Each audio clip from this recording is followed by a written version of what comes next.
आज हम लोग बात करेंगे पॉलिटी का। ये अभी चैप्टर 3 फंडामेंटल राइट ही चल रहा है।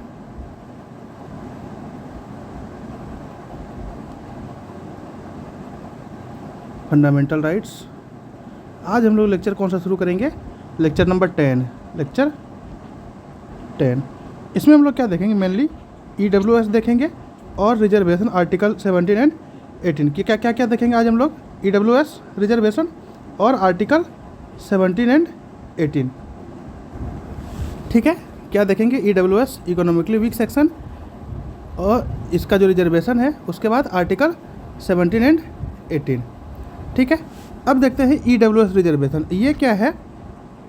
पार्लियामेंट बाय 103 थर्ड अमेंडमेंट 2019 में जो 103 अमेंडमेंट था, amended the constitution and added article 15 clause 6 and article 16 clause 6, जिसमें क्या लिखा हुआ है? आर्टिकल 15 clause 6 और article 16 clause 6 which assured 10% reservation to the economically weaker general category of citizens, जिसमें कि nowhere in the constitution economics backwardness has been mention at the criteria for reservation. अब देखिए, अब बात हुआ था, इससे पहले वाले लेक्चर हमने क्या बात किया था कि उसमें क्या लिखा हुआ है? कॉन्स्टिट्यूशन में क्या लिखा हुआ है? इकोनॉमिकली नहीं लिखा हुआ है। क्या लिखा हुआ है? एजुकेशनली वीकर सेक्शन जो है और जो सोशली वीकर सेक्शन है उनको क्या करना है? उनको अपलिफ्ट करना है। ये पिछले लेक्चर हमने देखा। लेकिन जैसे ही हमने EWS कैटेगरी लाया, जैसे हमने क्या किया? EWS कैटेगरी लाया।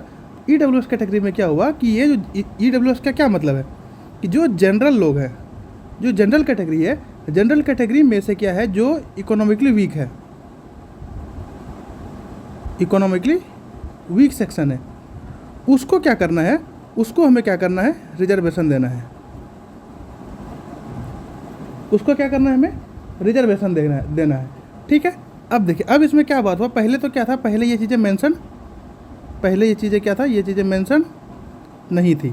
लेकिन बाद में 103rd अमेंडमेंट 2019 में आया और इस अमेंडमेंट के थ्रू क्या हुआ? इस अमेंडमेंट के थ्रू एक क्या सेक्शन बना?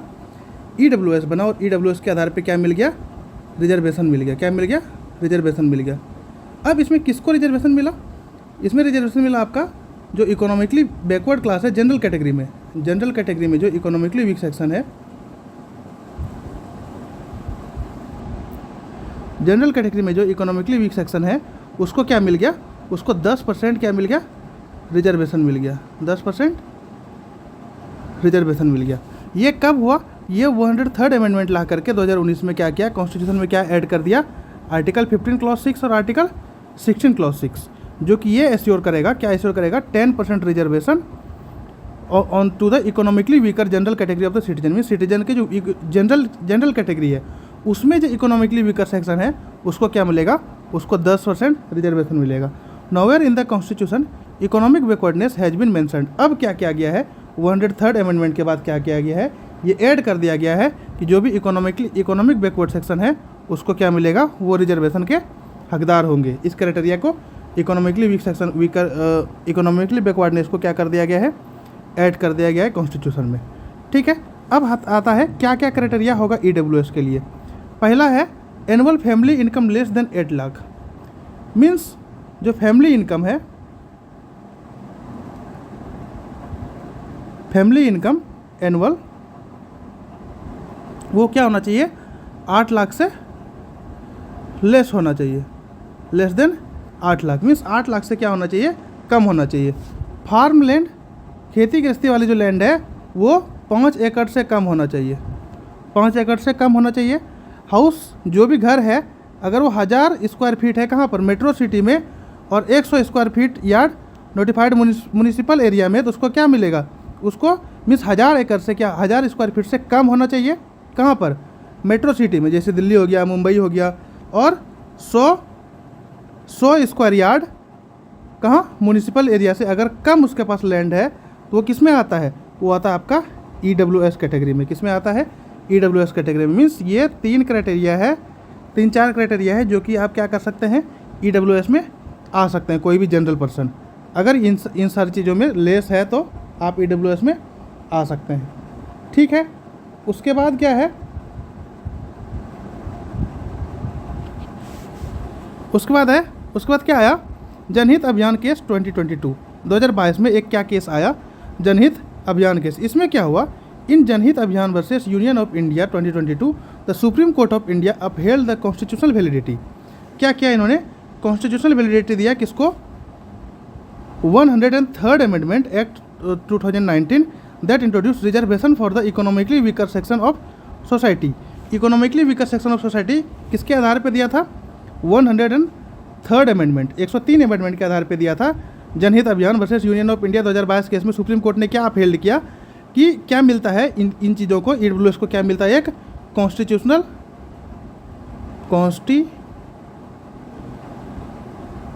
वैलिडिटी मिलता है, कॉन्स्टिट्यूशनल वैलिडिटी मिलेगा, जिसके कारण क्या होगा कि ईडब्ल्यूएस किस में लिखा गया है, ईडब्ल्यूएस सेक्शन को संविधान ने मान लिया है। हियर यहाँ पर क्या है, यहाँ पर फैमिली का क्या मतलब है, यहाँ पर फैमिली का मतलब है कि पेरेंट्स, सिबलिंग्स बिलो 18 साल, 18 साल से कम अगर लोग हैं तो वो किस में आएगा, वो पूरे फैमिली में आएगा।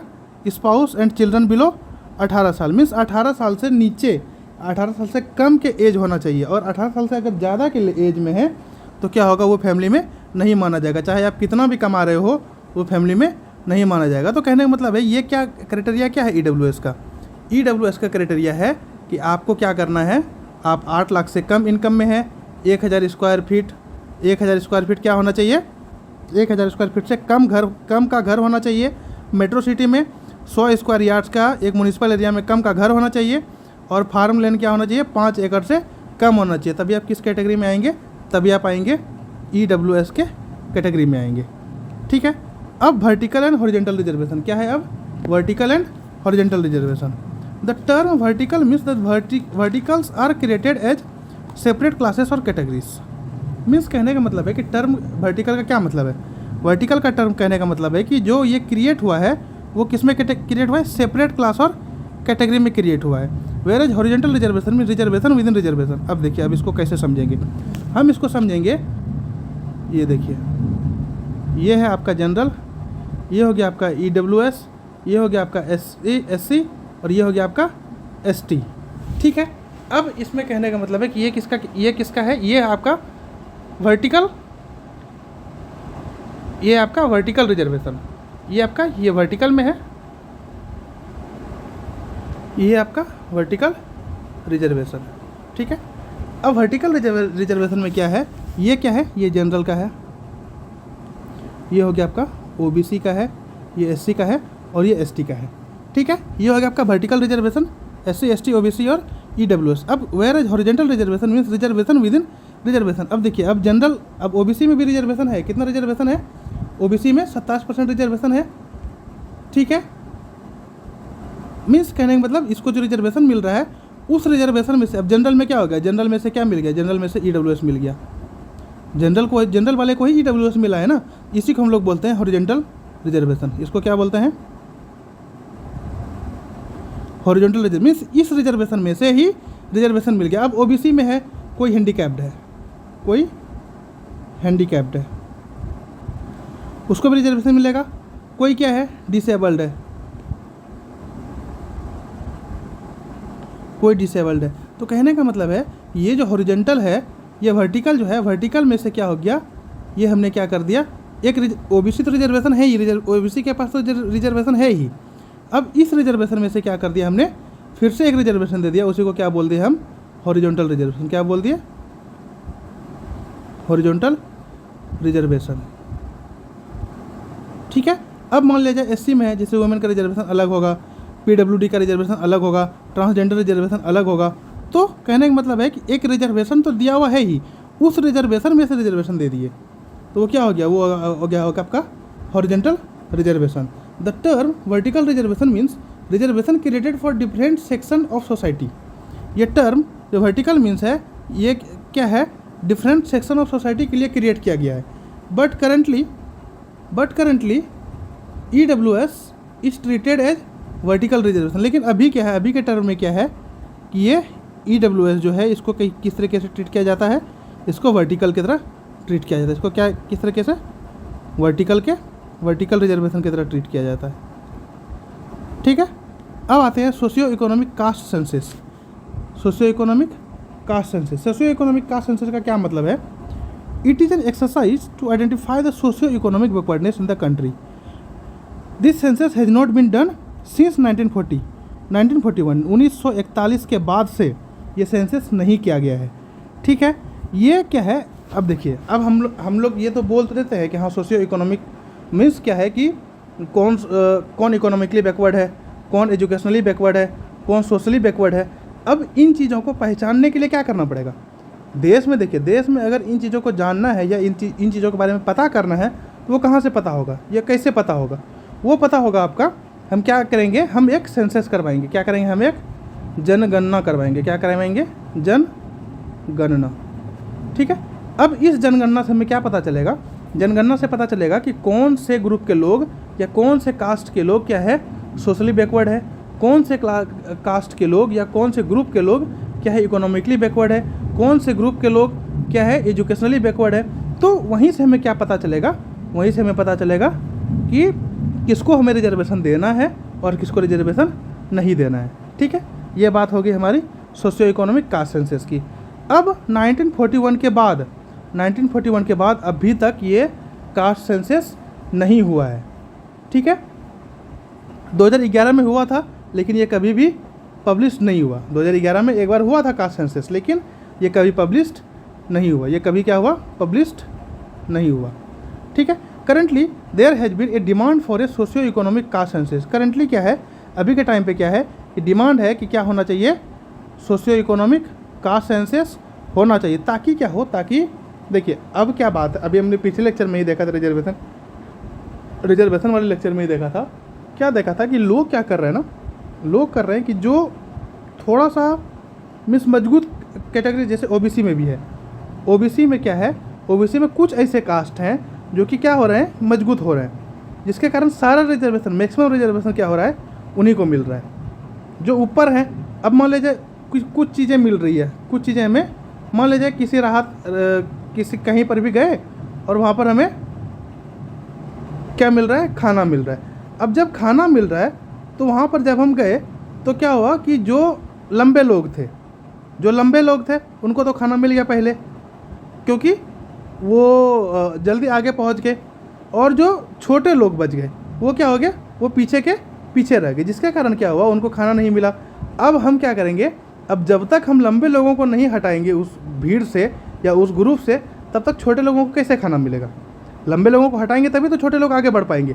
तो वही बात है, हमने क्या करना है, हमने ये पता करना है कि सोशियो इकोनॉमिक कास्ट सेंसस करवा करके क्या करना है, हमें ये पता करना है कि हाँ जिसको रिजर्वेशन हमने दे रखा है, आज से रिजर्वेशन नहीं है, जब से कॉन्स्टिट्यूशन बना या शायद कॉन्स्टिट्यूशन से पहले जब से संविधान बना उसी टाइम से रिजर्वेशन है। तो उसमें से क्या हुआ है, उसमें से जिसको भी रिजर्वेशन मिल रहा है वो कुछ ना कुछ उसमें से, मान लीजिए अगर 100% रिजर्वेशन मिल रहा है, 100% लोगों को रिजर्वेशन मिल रहा है, उसमें 10% ऐसे लोग हैं जो कि रिजर्वेशन लेकर के क्या कर गए हैं, आगे बढ़ गए हैं। अब रिजर्वेशन लेकर के जो लोग आगे बढ़ गए हैं, अब उनको जब तक वहाँ से हम रिमूव नहीं करेंगे तो जो 90% पीछे बचा हुआ है उसको रिजर्वेशन कैसे मिलेगा या फिर वो आगे कैसे बढ़ेगा। इसलिए हमें क्या चाहिए, इसलिए हमें सोशियो इकोनॉमिक कास्ट सेंसस करवाना है, ताकि क्या हो सके, ताकि हम उन चीज़ों को, ताकि हम क्या करें, ये ताकि उनको फिर से हम रिजर्वेशन दे सके जो बैकवर्ड क्लासेस है। ठीक है, इसलिए हमें क्या कराना है, कास्ट सेंसस करवाना है। अब देखिए बेनिफिट क्या है कास्ट सेंसस का। कास्ट सेंसस का बेनिफिट ये है, help in better policy formation. क्या होगा अगर हम कास्ट सेंसस करेंगे, हमें क्या मिलेगा, हम क्या करेंगे, हम उस ग्रुप के अकॉर्डिंग, हम उस ग्रुप के अनुसार क्या करेंगे, हम एक अच्छा पॉलिसी बना पाएंगे, ताकि उस स्पेसिफिक ग्रुप को क्या मिल सके, बेनिफिट मिल सके।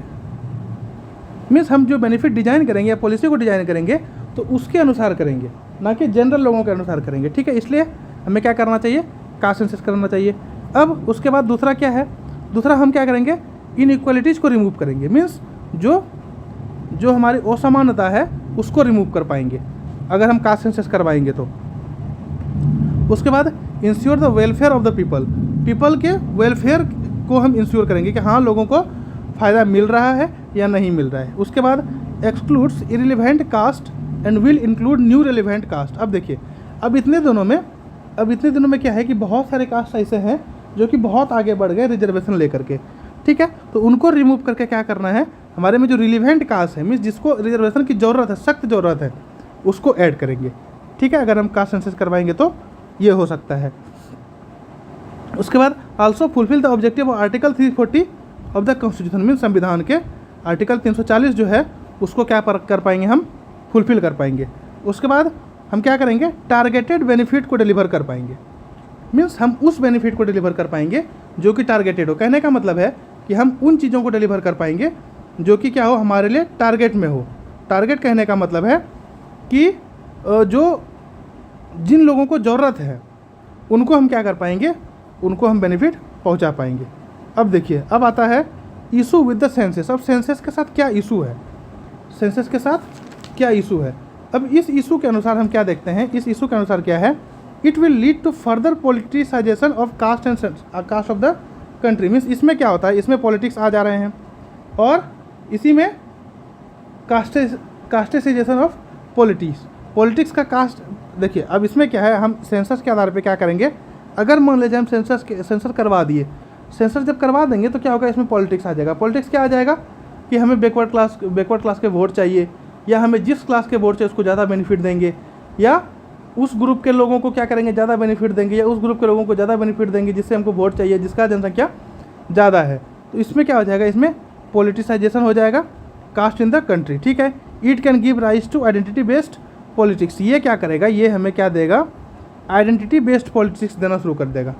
आइडेंटिटी बेस्ड पॉलिटिक्स क्या है, आइडेंटिटी बेस्ड पॉलिटिक्स का क्या मतलब है कि लोग क्या करेंगे, जातिवाद करना शुरू कर देंगे कि हाँ हम यादव कम्युनिटी से हैं तो हमें ज़्यादा वोट अगर चाहिए तो हम यादव को ज़्यादा बेनिफिट दे रहे हैं, या हर जगह यादव की ज़्यादा सीट कर दिए हैं, समझ रहे हैं। तो कहने का मतलब है कि क्या हो जाएगा, हमारा सिस्टम क्या हो जाएगा, हमारे इस कास्ट सेंसस के बाद क्या हो जाएगा, हमारे सिस्टम में क्या आ जाएगा, एक पॉलिटिक्स की एंट्री हो जाएगी। और वो पॉलिटिक्स क्या करेगा, वो पॉलिटिक्स सारी चीज़ों को तबाह करेगा या बर्बाद करेगा, ठीक है। इसलिए हमें क्या करना है, सेंसस तो करवाना है, सेंसस तो हर हाल में करवाना है, ताकि हमें क्या पता चले, ताकि हमें वीकर सेक्शन ऑफ सोसाइटी का पता चले, ठीक है। इसलिए हमें क्या करना है, सेंसस तो करवाना है, लेकिन उसमें इसका ये क्या है, इसमें ये इशू आ सकता है, ठीक है। इस टॉपिक को आज हम यहीं तक रखते हैं। नेक्स्ट टॉपिक में पढ़ेंगे हम लोग सब categorisation, OBC reservation in panchayat और रिजर्वेशन इन प्राइवेट जॉब। क्या पढ़ेंगे हम लोग नेक्स्ट लेक्चर में, सब कैटेगराइजेशन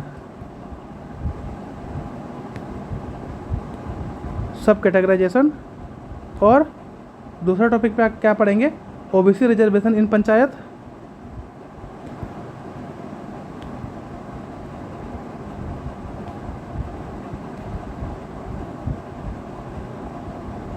पंचायती राज में ओबीसी रिजर्वेशन क्या है, और रिजर्वेशन इन प्राइवेट जॉब। और क्या पढ़ेंगे, रिजर्वेशन इन प्राइवेट जॉब, ठीक है। नेक्स्ट टॉपिक हम लोग ये 3 लेक्चर पढ़ेंगे, ठीक है। आज के लिए यही ब्रेक करते हैं। Thank you so much, take care, जय हिंद, जय भारत।